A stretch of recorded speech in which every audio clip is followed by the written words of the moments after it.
well, and I think that's a really big risk if you consider the strength of a lot of these prio picks available in the meta right now. Yeah, I'm not a huge fan of this. Maybe they will look for something a bit more obviously counterable with some of their picks later on. Otherwise, if you're not using that ability, you're not really using red side very well. Same ban so far, down to the Renekton even. That's the Lee Sin as well. So all 6 bans stay the same, and we will have Faker back on Rise again. Surely now you go Phoenix Fresh and Syndra. That's my expectation after last series.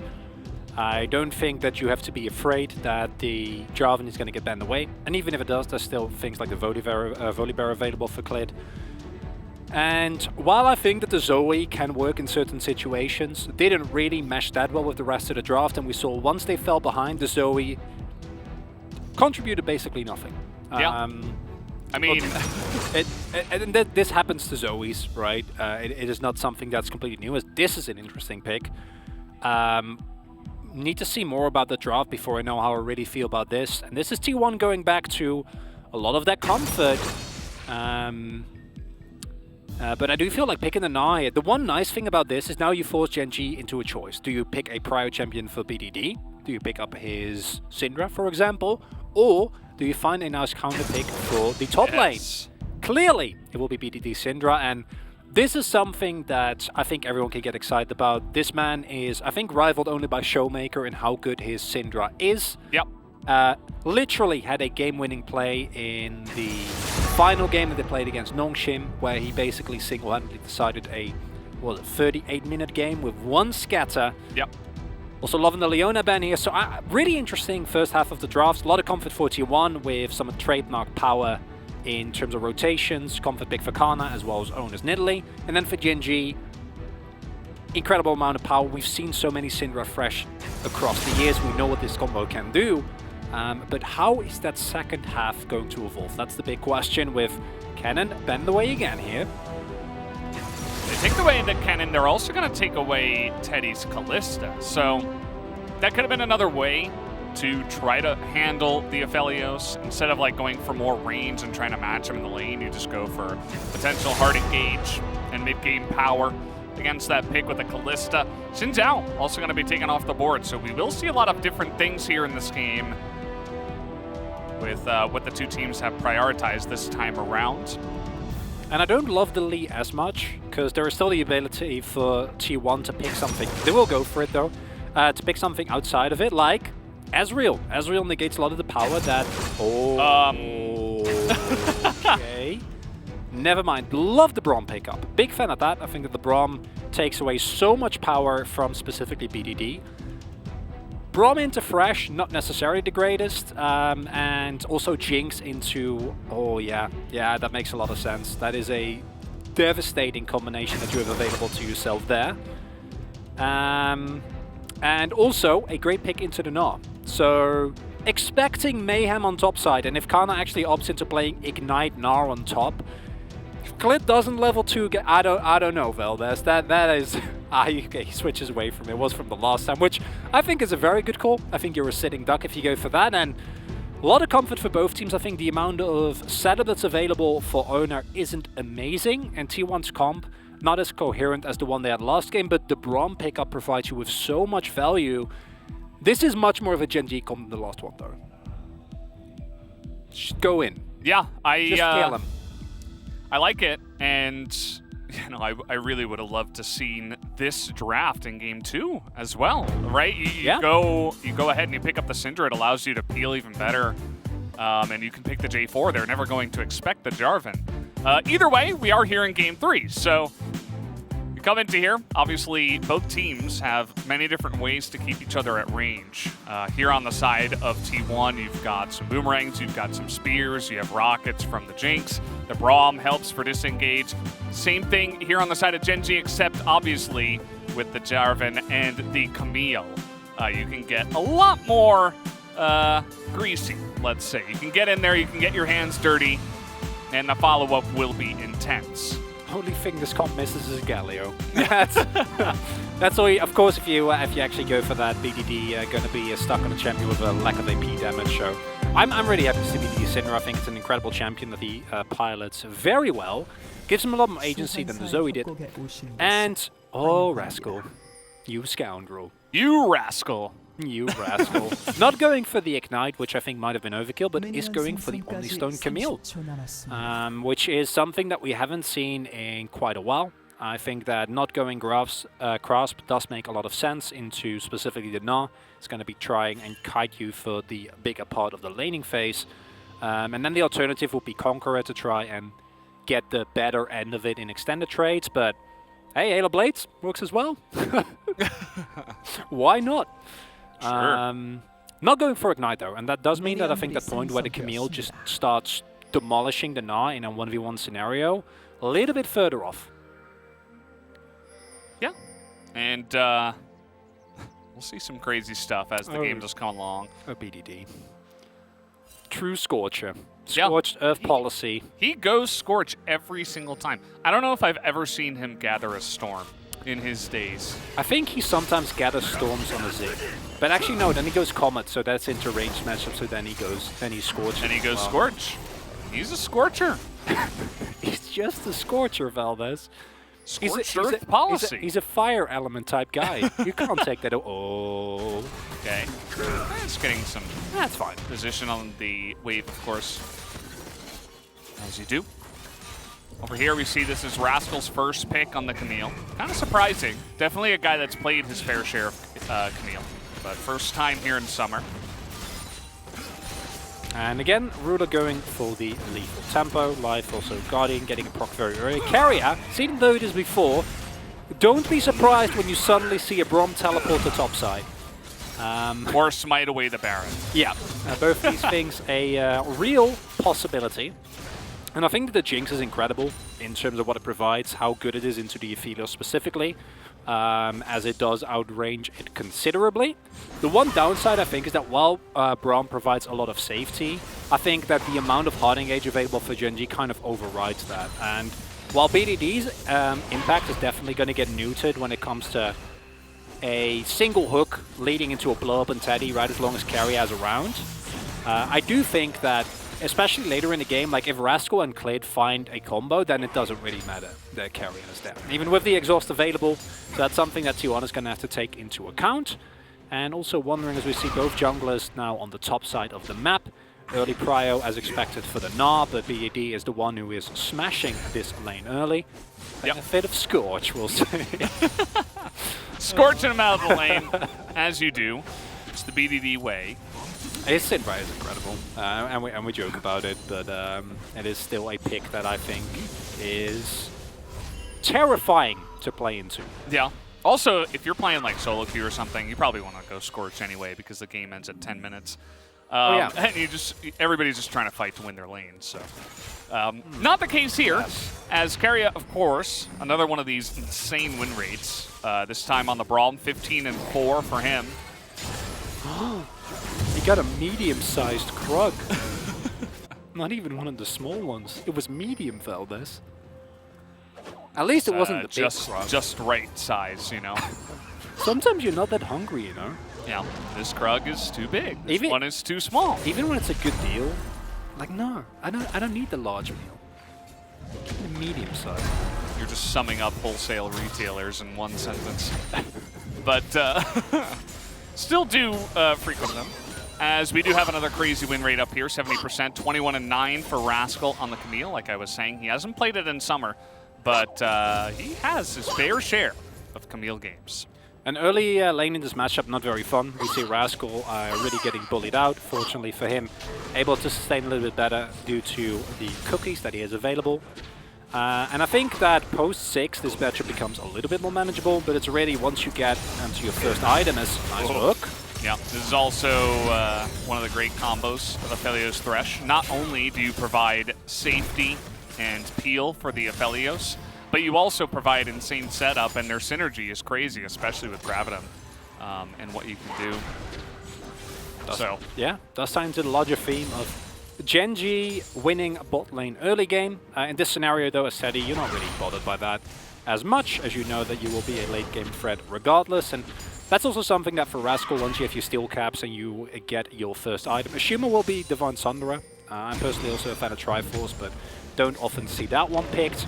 You're going to feel better. Rascal, okay. Hook shot's back in, you know, kind of taking a couple of turret shots. This is a pretty spicy matchup so far. I thought for a second that he was going to flash hook shot in. I was kind of scared. You can, you know. I think what happens though is that you just get... No, you get stunned and you probably die. No, I'm glad he didn't, but I was waiting for it regardless. Oh no, Clid. Or kind of just blasts his way and throws a house in your face. And yeah, and you die. Ruler? Was he getting greedy for a plate? He was. That's the Ruler way.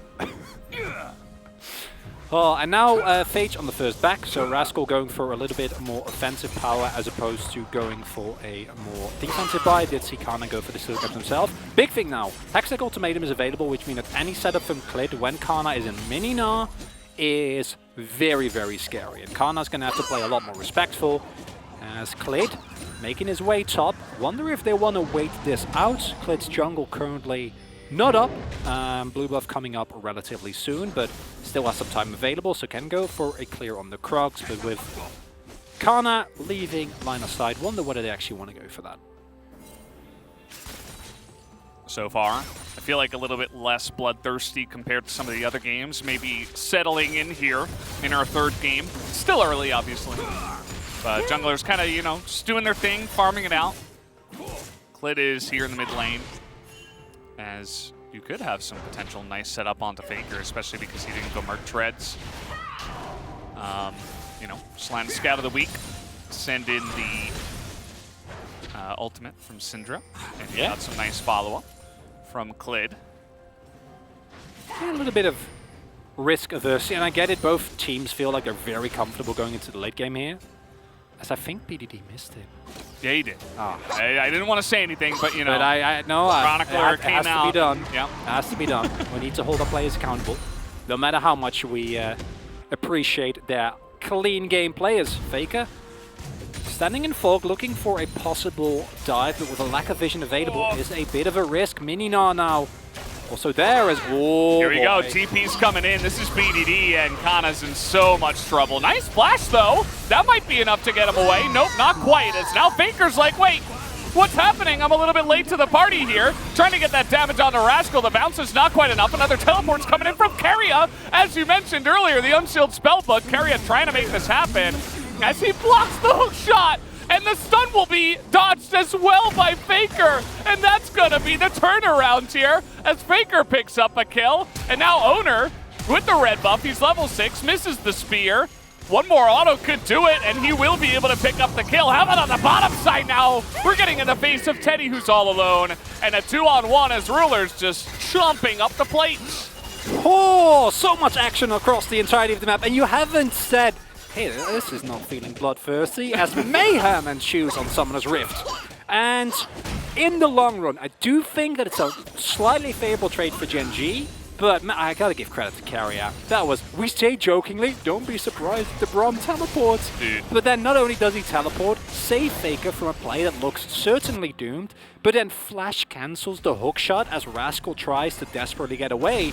And I think it might have been worth, especially if you consider this pickup, if not for the fact that Ruler got, I think it was 3 plates there? Yeah. So maybe 2 more? Yeah, no, I don't know if he already had. He had the first one, yeah. Yeah, so it's yeah, that's not good. As here we do see some of the power that's available, and what the exact reason why you have to really respect. Nice flash from Kana. I think he plays this as well as can reasonably expect, but honestly, shouldn't be that far up. Already got the bounce on the wave. It's understandable though with Faker coming in, and this is just the Unsealed Spellbook value, right? And it's just, I love it. Love that they go for it. Oh. Really nice flash again by Keria. Faker also really nice sidestep on the scatter so he doesn't get hit. Owner goes for the punish. The one downside of this, obviously, is that Life finds a hook, which I'm sure we'll get the replay as well of that. Finds Teddy, says, hello, how are you doing? Goodbye. No, doesn't even do it. Just play in Clid, blowing him up. He was also caught by the chompers. He's like, no, I don't care. You don't have flash, so goodbye. Actually, maybe he did have flash. Maybe that's the cooldown from when he got killed. Either way, it doesn't matter, because Jarvan was there. And yeah, I mean, it's trades back and forth. T1 gets some kills, Gen G do as well, but some extra plates. And it should be favorable to T1, considering that they still have 2 plates left in the docket. Yeah. But at the same time... And the Rift Heralds. Yeah, exactly. At the same time, I'm afraid that like Ruler is just gonna go full Ruler and like, I want this turret is mine. I need it. And it's just gonna push relentlessly. They don't really have the vision to back this up, so maybe possibility for a flank clit. Oh, does get spotted there. Yeah. Fakers come in. And here we go. Could turn into a 3-on-2 in just a moment's time. The poke is coming out. They're trying to deny this Shelly from getting a lot of damage done, and they smite it down! See you later! Shelly does nothing, and Kana and Owner are not able to actually make it happen. And now, we're trying to get on top of Kana here. Faker is in position. Nice try at the flash. The Cataclysm comes in, and Clid is able to unlock it there, but Rascal gets rocketed in the face. Now he's trying to turn it onto Kana, but it's a little bit too little too late with the Hextech ultimatum. And T1 at least able to pick up a couple of kills in the trade. Slightly disjointed there. Really nice cancel on the Heralds, but unfortunately for Gen G, don't play out the fight as cleanly as possible. If BDD is there, immediately when Clid finds that knock-up, you can probably capitalize, but instead it's T1 getting the better end of the topside trade. They really don't want them to get this turret, okay? Yeah. A little bit over-eager there. That should not be the biggest of issues. The real problem is that while all of this is happening, with all this attention on topside, Rascal is actually losing so much fun because he's getting continuously bullied by Owner. And yeah, if BDD is already here and this knockup gets hit, yeah, that's he gets Owner, but yeah, that's Owner dead, right? And now Owner does still die, but you need to invest so much more. Without this rocket, also, I think that Rascal has a chance of killing Kana before he actually dies. Yeah, but nice. I hit him. Nice. Good assist from Teddy. Is it worth? What? Oh no. Not like this, Faker. He's 2-0-1. He's having a great time so far. The roams to the top lane have been good, but that wasn't good. No, that was not it. Crescendo Aphelios things here in this game. Oh, okay. Ruler's done. Ruler's not having fun. He wasn't happy with how the last 2 games have gone. And despite the fact that the man went for a Vamp Scepter, look at what he just finished, Velbis. That's a Guild Force. Full Guild Force? Oh yeah. Guild Force Aphelios coming in hot. Considering how fat he is, I don't personally mind it as much. Do think it's a scary thing to play. But as I was saying earlier, I do think that this continuous attention on topside from T1 between Faker and Owner does mean that as now T1's going to trade back, so it's still going to feel very good about the overall goal total, so as Teddy will be able to easily catch up. I say as Ruler's probably just going to get this. Yeah, he's just going to And it's only an R, by the way. It's 3-on-1 here. So T1 need more help up on the top side of the map. Well, imagine if you had teleport available. That'd be great. Yeah, you would love to have that summoner. Yeah. And T1 are like, yeah, we're gonna get this bottom turret. Uh-oh. Not again. Not again. Okay, this one will work. The Aphelios a little bit better at getting that damage done. Nice rocket, though. We got a fight up on the top side. Carriot's going to get caught out, and Rascal is going to get flashed on and killed alone down on the bottom side. Oh, man. Trying desperately to keep that turret alive, I guess, and he just gets taken down. And while it's a win on the top side, it's so many cross-map plays in this game, Valdez, where you feel like one team gets the edge, and then someone dies across the other end of the map. In this case, Teddy gets a kill. Picks up a turret as well. And it's a rough series for Rascal. That teleport did work out, so we're kind of feeling good. But then Teddy has the zap, has the ultimate ready as, yeah, T1. They know. As it did again. BDD scatter. Blade Exhaust doesn't actually provide anything. Do need to respect. And yeah, Teddy, it's Chompers, into zap. Into ults, and then I assume Rascal tries and go for a... Oh, he actually does find the sweep, but it's Gale Force. Nice. Gale Force Gaming. Yep. Tries to heal, doesn't actually work. Otherwise known as GG. That's what Teddy was flashing in his face. I like it. I hadn't even thought of that one. And yeah, real bottom line, no clue who's actually benefiting the most from it. Both the teams have incredible scaling available to them, and with how it's going right now, I think you're a little bit happier when you're T1. As Gen G, yeah, there's a lot of gold on Ruler available, and BDD is also monstrously fed, but BDD's influence is going to be somewhat neutered by Carrier's power. Yeah, there we go. Man, this is how this series is feeling as well. Outside of Game 1, which was a fairly one-sided affair where Gen G just won early and took over, it has been very up and down consistently in this game. And the one thing that I think is going to be the big question mark for me is when does Rascal and if Rascal comes online? It's Camille, so it's more of a question of when than if, because the champion just scales so insanely well once the 2-3 item spikes are hit. But with how far behind he is, it's not the greatest of spots. The big saving grace here is that while Kana has 30 CS up, when you saw the gold difference, it was only like 200 gold. So in terms of side laning pressure, Kana actually not that far ahead. And then I think as we get later into the game, Rascal should still feel fine. But man, Valdez, look at all these turrets that are down. Yeah, look at so much room for activities. I mean, it's crazy. And the LCK. Yeah, I know. I was about to mention that, like, obviously watching the LEC and playoffs all around the world. By the way, tons of amazing matches today. Oh, it's amazing. Not just the LCK, but even LPL. That's ongoing. We got LEC as well. LEC and LCS. Those are the big rivalries, the old gods of their own regions. It's just Fnatic and G2 for a final word spot. Yeah, and also TSM Cloud9 for a final word spot. No biggie. Yeah. I think it's RNG versus WE, Team WE as well. And for the LPL, so many great games. But watching this game, it makes me feel like the LEC, where there's like so many different cross-map plays happening all the time, and like it's just absolute chaos. I love it. And it's so different from the way we played over here at the LCK.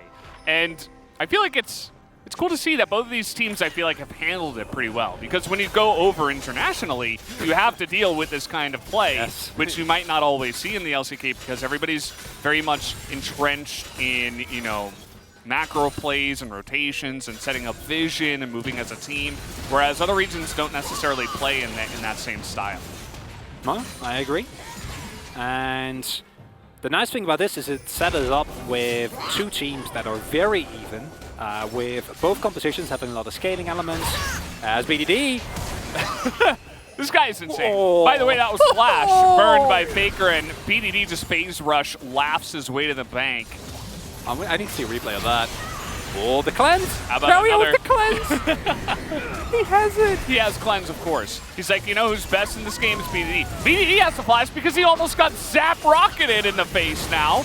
What is going on in this game? Life trying to frontline now with some hooks. Moonlight Vigil doesn't get much damage done. Carry able to block a lot of that damage. Clid not able to do much here. Rascal as well on the backside trying to find an entry point. Can't quite do it. And T1 now in a good position in this mid lane. They got a lot of the enemies down to very low health. BDD does have teleport, but... Yeah, teleport coming in. And don't forget, Magana is down. No Jinx ult available. They're going to lose their turret, but they can fight over this one. And yeah, that was very aggressive. I mean, it's Camille with hookshot available. Now you got to peace out. Yeah, I mean, now you're low. BDD's got blue buff and full health.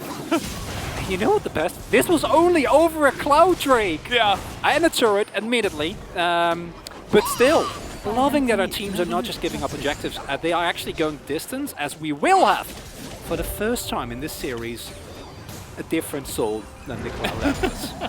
Thank you, Atlas, for allowing that, you know. It's really nice. He didn't want us to get a little bit too bored with the souls.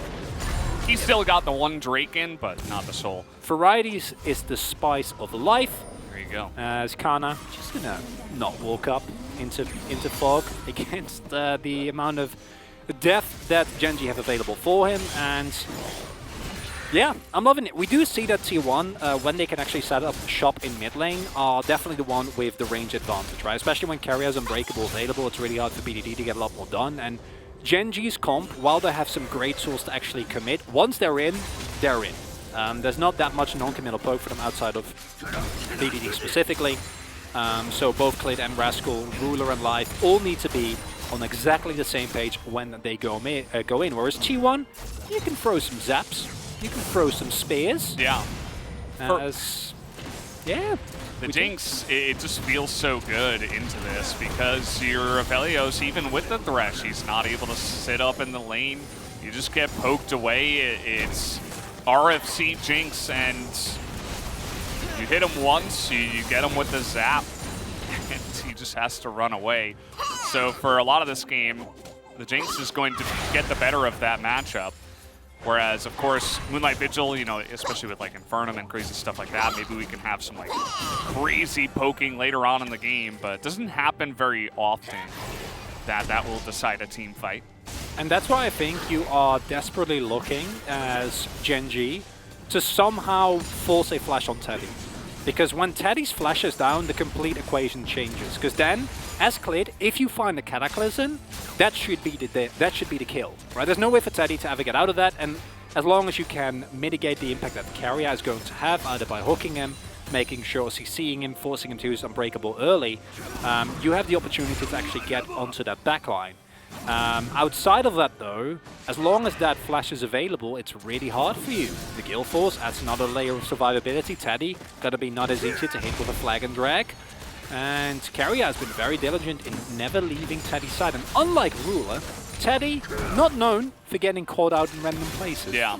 In fact, he might be one of the best at, you know, we call him the Fountain Laser for a reason. Partially because he gets 6 items on Sivir and never dies and forces a 94-minute game. Haha. Besides that, the guy just never really gets caught out, and it's like he's his own turret, right? He like just sits back there, and yeah, you can attack the turret, but it never really dies unless you get a full committal and you actually get into that back line. So definitely agree with you there, Chronicler. And the key thing for me, and this is something that Gen G is going to have to overcome, is that Gen G are known as a team that can get in their own head. They can get into a position, have a great situation, multiple win conditions, openings into the game, but fail one of them and then effectively stop playing. And in this comp, for Gen G, it is so essential that you overcome that fear. Because there's going to be a breakpoint in this game where T1 is just going to stand somewhere, fire 3 Jinx rockets, and your team is gone. And in that point, Clid, Rascal, and or Life, you can't keep waiting for a million-man scatter from BDP, right? Like, which he certainly can hit, but yeah, for Braum, not nearly going to be as easy of a task. And for Gen G, that is, I think, a really hard task. And in that regard, I think that the Gen G comp can win fine. You know, I think their all-in potential is insane. As long as they play around the Mega Gnar and are able to mitigate Carrier's influence, they should be fine. Maybe go for an initial engage for some sums and then try again. But this is Gen G we're talking about, and that is something that historically they've had a really rough time with. So Gen G not only fighting against a composition that punishes a complete lack of activity on your end, because they outrange you fairly aggressively, but also into a comp that Gen G themselves kind of fall into trap with sometimes. Absolutely. And it's not really what we saw, you know, last best of 5 these two teams played. It was all about BDD. He got Syndra, and he kind of just solo carried. This time around feels a lot more even. It feels a lot more like a team effort liking this on both sides. And Gen G kind of setting up a big concave around vision around the Baron, whereas T1 have position on this Drake. Both teams have a Drake, so even just the one Ocean is not big, but Kana at the same time is really the X factor. He's getting this damage onto this turret. It's going to force Gen G to make a move onto the Baron. Let's see how they fight this one out here. Faker just going to get some vision on in there. The teleport immediately does come out, and Gen G have to pull back. And I think you're okay with this as Gen G. If you can get some life back and just go back in. I don't know about that. I don't think you can go for this. And it's understandable because they don't have the vision, right? And there's the assumption that maybe T1 going to go for a play on the Drake here. Instead, T1 say, thank you, we have control of the wave. Just shove in, and then I'm going to get both the inner turret as well as the Drake. And honestly, that's what I'm talking about. Gen G, the only call that they at this time seem to be able to make with certainty is, let's try and go for Baron. But unlike last game, there's no feathers here to really easily allow you to take this Baron as quickly. And that's going to be the Drake. Nice play there from T1, not succumbing under pressure. Definitely very nice map control. Clit is hanging around the bottom side. Nobody's even approaching that bottom wave, so he's going to be standing here for a long time until he realizes that, you know, the wave pushes past and this opportunity is gone. And yeah, it's just a, you know, it's a little play. Not too much happens. There's a lot that happened in that little play, obviously. By little play, I mean that, you know, it's basically just the Ocean Drake that gets taken here. Nobody dies, there's no huge action, but a lot of big posturing around the map, and the objective, of course, taken by T1 alongside of the inner turret, so they're going to be happy with that. Continuing on with this game, both sides scaling up, as we do. And one of, oh, that's a good hook, but not going to amount to more, as not enough CC available. And one thing that I think for Ruler is the downside of not having that shield board available is that once Teddy finds 1 or 2 autos, healing up is a lot harder. Carrier trying to get some vision. T1 moving in. And I haven't really talked about this yet because it's been T1 that has actually been kind of running GG around. But when it comes to actually hard forcing, it's also kind of hard for T1 because the hard engage is fairly lackluster, right? You're looking at Kana finding a flank or making a big Gnar play, and that's predictable. Basically it. Yeah, it's very telegraphed. And that should still favor T1, so for them it's not nearly as big of a problem as it is for GNG, who will now take control back. And I think maybe we spoke too soon when we were talking about the lovely activity that we had around the map and how cool it was, that everything was full of action. We cursed it! We did. There was so much room. This is honestly on us. Yeah, there was so much room for activities, and then both teams were like, you know what, this also means so much more room to get caught out of position. So let's both not make any mistakes. And nobody takes a risk. And here we are, 27 minutes in. We got all our kills in early. Those 9 kills happened in like the first 15 minutes, and then since then it's been a bit of a crawl. If I'm not mistaken, Ruler also sold his Fam Scepter. This is pretty interesting. Kana. Yeah. Or not Kana, Rascal. Yeah. Wrong top laner. I wonder because when Rascal hits that second item, that's where I'd expect him to do a lot better. Looks like he's itemizing into maybe a Sterix now that he's had his Tiamat finished. As yet, now we see the damage coming through. So, because that's the point where traditionally you'd expect the Camille to really start pulling ahead. Once you get that second item, once you get way more points into your queue as well. And what? I feel like even Jonas Strong is confused. Like, I feel like a lot of our viewers probably didn't even see that happen. I wonder. I don't think it will be relevant because considering the state of this game, it's going to be a minute 50 before the next fight even has a remote chance of breaking out. Valdez says the pace of this game, fairly glacial. But yeah, maybe he was going for a check on the brush, but I think it's really likely. Well, no, that's why I'm saying I think it's really likely they just kind of misclicked, threw it into the ether. There was even a control ward like where he clicked. So I don't know, it must have just maybe been, that was it, yeah. He probably has the boot trinket, so maybe he like tried to, I don't know. Let this be a lesson. Even world champions sometimes that finger skill shot. Again, assuming that's what happened. Could also be, I mean, I assume so, yeah. At this point, maybe we should just get a replay of it, because nothing else is happening. I mean, Jonas Strong would do it. Like, I can see him go for it. Yeah, but as you mentioned, like, by the time we fight again... No, it's going to be... It doesn't actually... It's going to be up. Yeah, it's... And the enemy team doesn't know that it's down, which is another big thing. Yeah. Right? Like, if they think that Moonlight Vigil is up here, then T1 have to be more respectful. Like, wait, what's that heal? And I'm pretty sure it was just... Yeah, it's just carry pressing heal. Okay.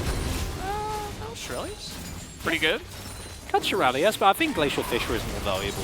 So I think it's a trade to take as GG. Provided, again, that we do actually get action, which... Oh! He missed the lantern! And he had to Gale Force. I'm getting excited. That's the most action we've had in 15 minutes. It's been... Good work, Ruler. Oh. Clay will get spotted there. Yeah. Oh! Not yet. He's out of vision. Oh! Yeah, like there's a turret there. That makes it a lot less exciting, actually. I thought maybe he was going all the way around, like below the wolves. Well, BDD kind of low. It's like 2 crits away from dying. Here we go. There they go again. T1's right here, and they get vision, so they say, you guys can't just do this, right? We're going to stop you. No Glacial Fissure, and we do have potential flanks coming in, and Gen G are just committing to it, and the center will pick it up here as they're all in the pit, but BDD trying to kite it out, but the Jinx, Teddy is still alive in the left side of this one, and down will go Ruler, and they're able to kite everybody down. Only Rascal will live with the buff. And that's not worth, because that's Soul Point for Soul Point T1. They're just charging it down mid, Valdez. There's 30 seconds. I mean, it's 30 minutes into the game. I don't know if you can do this. They're going to give it a go, at least for the inhibitor. You can go inhibitor and back. That would be the safe play. Oh, I assume that's what they're going to do. But they're going. No, look at the positioning. Teddy's right here. He wants to hit the turret. He's excited. And 15 seconds. They're going to try to go for it, and I think they have the damage to do it here. The Baron buff minions, and no. Teddy will say no, not this time. We get the 1 turret. And they're probably going to get away with that and the Ocean Drake, you would have to imagine. Although Teddy isn't running straight at it, and double teleport available on Gen G. Yeah, I don't know if they can go for Drake now. I guess not. So I like that initially, because I think that obviously it's worth it considering how many people they killed. But I'm fairly certain that now they're going to give up the Soul Point. It's not the worst, because it doesn't put Gen G in a position where all of a sudden they have a huge Drake lead, where they have the pressure of a certain Soul.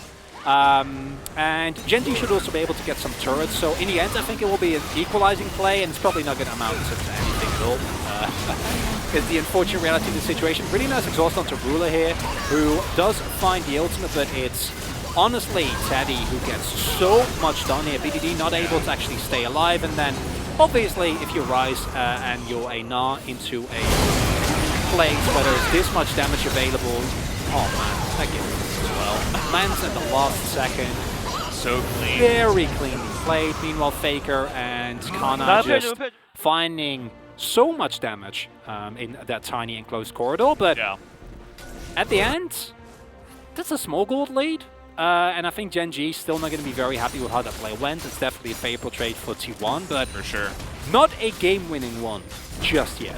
Yeah, they open up that mid lane to now where it's like they're on like, what would you call it? They're on like match point in the game, right? Not in the series. Yeah. It's like, okay, if Gen G make one more mistake, they're going to lose. Because then you have to push down mid. There's only one turret standing, and you just take it down. And they're looking to open up other avenues here. When my Vigil misses, Scat of the Week, also going to miss. But the amount of wave clear that they do have, and also Rascal is getting some Baron push going. Where is anybody? That's Faker. Okay. He gets over here to stop the inhibitor from going down, but there's no objective on the map. Somebody's got to be there to stop the push, right? Rascal's still a Baron-empowered recall as well. Yeah. And he's the only one having it left. But I'm loving that Gen G is able to utilize it this way. This is a Camille too. I'm like, I don't know, you know, we could go into base race positioning if you give him any more room. Yeah, it's now free item Camille as well. But what I'm seeing here from Gen G still affirms to me that Gen G, you got to get over this hurdle. Like, yes, the odds of you, if you go for a straight-up engage, they might be slim, and you might get out-executed, but certain death awaits you if you don't do anything with this comp. Because, like, the range advantage for T1 is just too big. Like, you need to try and all-in at the right time when you do see an opening, someone on T1 mispositions, because otherwise, I think you're just going to get poked down, right? You're going to lose more and more objectives on the map. And I'm loving that T1 also very clearly recognizes that, and they're not giving any openings. Like, they're just grouping as 5, right? There's no one in the side lane that can just randomly get picked off by a Camille. Can get baited into a 1v1, then a teleporter clit comes down and blows someone up. So, as a whole, still 3k at this point in the game. Not really the, you know, it's not a gold lead it's fine. You'd really be worried about as either team. Yeah. I mean, I think the scariest part is that Teddy is so fed. He got the Bloodthirster 2 plus a Zeal, by the way.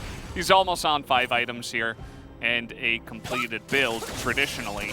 We'll see if he actually goes for the 6 and sells his boots, but that is a little bit later on in this game. But the fact that he gets the Bloodthirster, the shield is going to help him survive even more against the Unleashed power from the Syndra. You can take a bit more of that poke. There we go. That's the Runans. Wow, he already completed it. What? What? No, he only had Seal. No, I'm saying. Oh, wow, that was fast. Yeah, no, I was setting up. I thought you were. I can see how you would. I get it.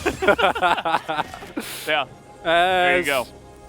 And we've seen Gen G go for some quick Barons. Unfortunately for them, they're playing into Faker with Ryze. So what I think is going to happen the moment that the Baron comes up in about a minute is that Gen G, they're going to be somewhere, maybe around mid-wave, you know, around their remnants of their inner.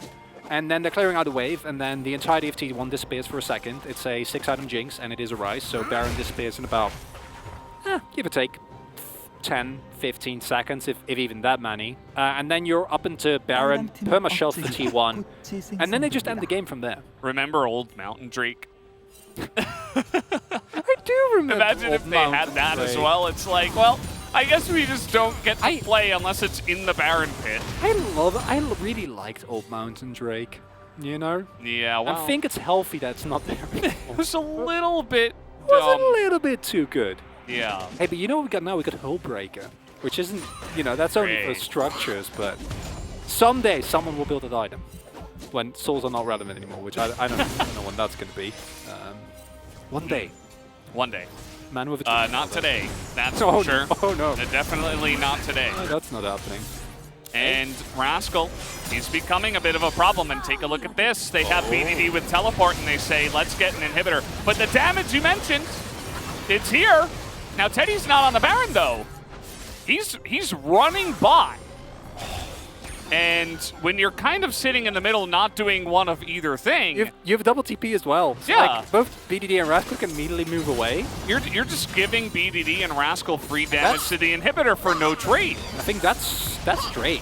Or that should be Drake, rather, with the tempo that Gen G have can now walk towards bot side, but they don't want to give up the Baron. And now we have a 2v2 and a 3v3 going on. Here we go, Mega coming in here as well. BDD has to go into the Zhonya's as we're trying to burst down Faker. He has to go in, and Kana is able to assassinate him. Faker with the Everfrost is going to keep Rascal at bay. Even Realm Warping away from this one. The Baron is also going down, but who cares? They're pushing into their base. And they're pushing into the base right now. The Baron is here. The Baron and Called Recall will come out. Is it on time? Clay, he cancel! Oh, he can't cancel it. Jinx is back here. They're still trying to kill the turrets, but I don't know if they can. Ruler's got some room, but it's not enough room. He has to get away with the Gale Force, and the Nexus is up as he's running in, but now he's getting flashed on, and Teddy will take him down, and I think T1 just barely held on to this game. That ought to be it. There's a Baron buff available. There's a wave. They saw him. Yeah, no, he can't pull the wave. They're riding this. He's gonna try and go. He can hit the Nexus. There's nothing. He can hit the Nexus. No, someone's just gonna back, and Come it's not gonna work out. BDD's back at the base. Oh, there's a teleport! He's TPing. Oh, he's going for it. They have the damage. The Baron and Called Recall though is coming in. And let's see, we got some autos coming in. Braum has been a hero in this situation before, and it's not going to pay off. Flynn is desperate, and the desperation will not work. The Nexus still alive, but you do buy some time. And look at the wave. You buy some time for your other teammates to get up. Faker can TP. Oh, I don't think man. that's enough. Rascal could TP. There's no ward. There's no ward. Okay, oh, they cleared the ward. Yeah. That is so important. Oh my god. The Nexus has like 200 health. Maybe more than that. But it's still so close. Well does. And the game isn't over because T1 couldn't end it because of that play. It's actually such a hero play from Klid. What a move. Oh my god. Look at the moves, look at the plays. Let's take a look here at the replay and see how it all starts. Yeah, because I think mechanically this is very well set up by T1. Faker getting a really nice pick.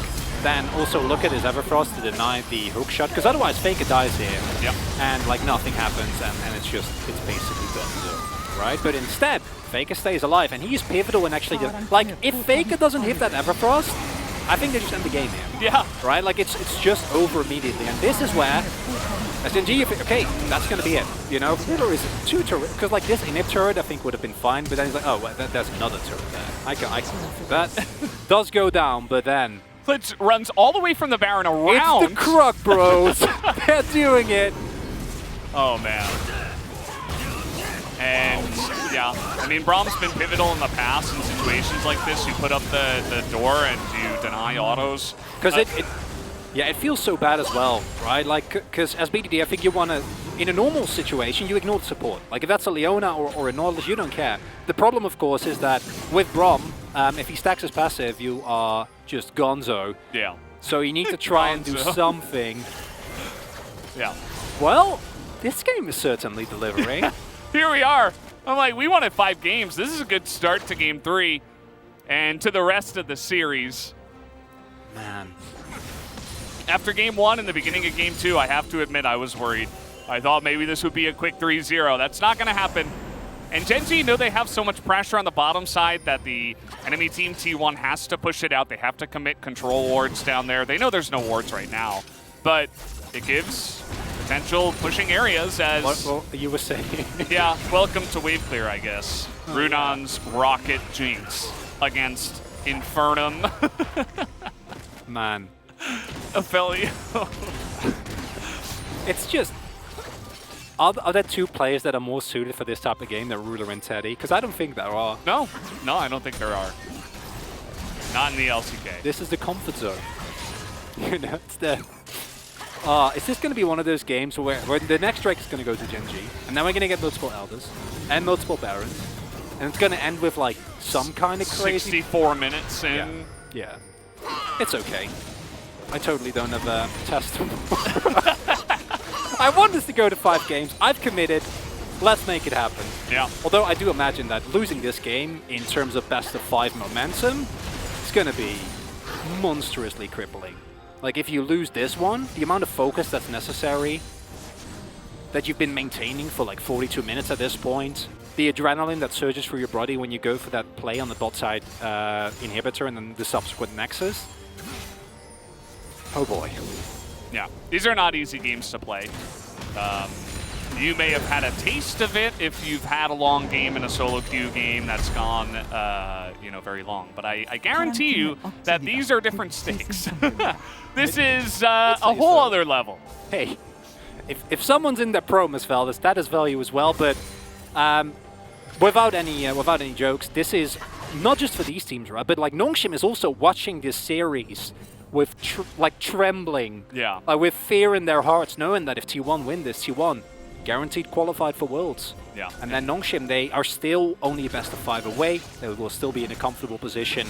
But so much is riding on this, because it does feel like the person who wins this game going into the next game is going to have such a big edge. Yeah, I mean, it's inevitable, essentially. T1, they have a couple of teleports themselves, so they just throw Kana down to the bottom side. I mean, this is pretty easy to read at this point. They may have even seen that BDD is down here. And I wonder. Because as T1, you can make a play for Baron and always make that work, if that makes sense, because giving up Soul Point at this point, I don't think really matters. Whereas as Gen G, you can't afford to give over Ocean Soul, I don't think. Yep, that's Shirelius. Just Teddy looks at him very, very, very scarily. Jinx is kind of a scary champion. Oh yeah. I'm not gonna debate you on that. Yeah, she's a little bit crazy. You know what would have been great?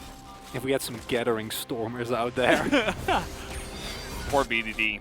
Oh, fortunately, he's just a Scorcher. That's a deep collapse. And Rascal seems to know. And he can, you know, try to go for some kind of flash with the ultimatum, but it's not going to be enough. He has GA. He's buying time. Gen G, they're just going to run at the Baron and hope that that's enough. And there's no wave here currently, so T1 do actually have to move into the mid lane, it looks like, and try to escort this. They should know that the Baron is gone, though. They're going to get sold. Wait, are they? Hello?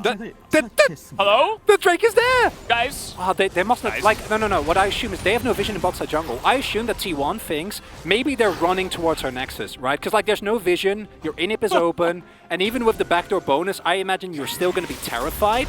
Do go for the Baron now, but I think that's the reason why, like, we don't immediately just see them go for that. Because imagine if you're T1 in that scenario, and you haven't channeled your back, and, like, the entirety of Gen G flashes over the Nexus, over the wall. The Teddy gank? And now T1 a Baron, or a Gen G rather have Baron, so you can't actually push into them. But I do think that the Soul is going to be much more valuable. Although at this point you can also argue that Soul doesn't really matter, because it's going to come down to, like, does Gen G find the engage? And if they do, I don't think the Soul is going to provide a lot. As this has been a rough game for Rascal, fortunately the rest of his team is able to capitalize. Can still redeem himself. BDD one hook shot on Teddy. Yeah. BDD is Flame Horizoned right now by Faker, and he's just been spending so much time the last 10 minutes down on the bottom side, trying to help push, trying to help split, and that means he only now hit level 18. He was behind on that as well, and it doesn't look like Gen G want to fight this. They don't have any minions, and they are up against the Jinx. That's some really nice poke coming out of the Ruler, but you have an Italy as well, so immediately Teddy just autos a couple of times with his Bloodthirster and receives one heal, and he is back at full health. Either you engage, or Teddy lives and kills your whole team. And that's what we're talking about. For Gen G, the crippling field, making the play and failing it is gonna feel worse. But I think the result will be the same if you don't do anything and just sit here. You can see with how much impunity T1 can just move up, especially now with, because you mentioned the heal, we see the Bloodthirster, there's also an Ocean Soul, right? So like there's so much sustain available from T1 that unless you go for the play, not going to quite work out as Rascal off in the side again. And the one upside, I think, is that no one should be able, maybe Faker can, but I think that one play, well, Rascal should still be able to win that 1v1. But you immediately see, the moment that he even gets anything remotely resembling a shove, the entirety of T1 just rotates towards him. Yeah. Like, where are you? All they have to do is move out of vision, and he has to respect it. I mean, he already got caught out down on the bottom side. And it's, again, it's not an easy game. Gen G here with the Baron. They find Carria, and you know what? They're actually going to commit to it. Nice stopwatch, denying the hook, but at the end of the day, it is a stopwatch that does go down. Mega Death Rocket isn't really going to do too much at this point in time. The autos are going to be much bigger here from Teddy. Yeah, ult for ult, and nothing happens, as per the current game plan for either team. Yeah, not that much to be done, unfortunately, as Carria baiting out that Glaze Official was nice, provides you with an opportunity to go for a more linear engage if you do want to go for that. Even then into Braum doesn't feel great, and Gen G clearly not wanting to risk that. And 6 items across the board are slowly coming through.